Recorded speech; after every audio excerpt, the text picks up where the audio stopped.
Tillada savdo qilayotganlar ogoh bo'linglar. Sizlarning ko'zinglarni hozir moshta ochib qo'ymas, sizlar tilla sotib olyapman deb o'ylaysizlar, lekin aslida broker bilan shunchaki garov o'ynayapsizlar. Bu haqda to'liq tushuntirib beraman, ungacha menga podpisatsiya tugmasini bosib qo'yinglar. Trading o'rganishni davom ettiramiz. Bugun navbatdagi darsimiz o'rtoqlar CFD haqida bo'ladi. CFD nima? Ya'ni Contract for Difference.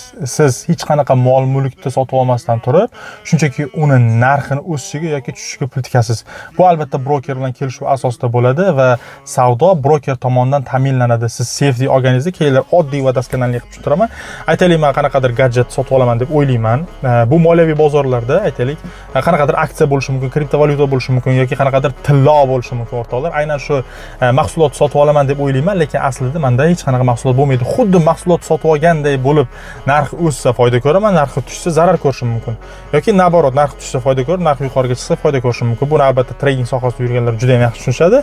Va bunday holatda siz tekshirib ko'rishingiz kerak bo'lgan eng asosiy narsa, hech qachon siz tilla savdosini amalga oshirmayapsiz. U yerda faqat va faqat CFD savdosi amalga oshiriladi. Buni polniy statistika bilan tekshirib ko'rsanglar bo'ladi. Любой brokerskiy platformalarni ochinglar va brokerskiy platformalarning ichida tekshirib ko'ringlar. Men aynan nimani savdo qilyapman, shuni bila olinglar. Agar siz savdo qilayotgan narsa CFD bo'lsa, ya'ni Contract for Difference bo'ladigan bo'lsa, o'rtoqlar, siz albatta hech qanaqa tovarni sotib olmayapsiz. Siz hech qanaqa moliya bozorida ishtirok etmayapsiz. Siz shunchaki broker bilan garov bog'layapsiz, ya'ni narx o'sishiga yoki tushishiga.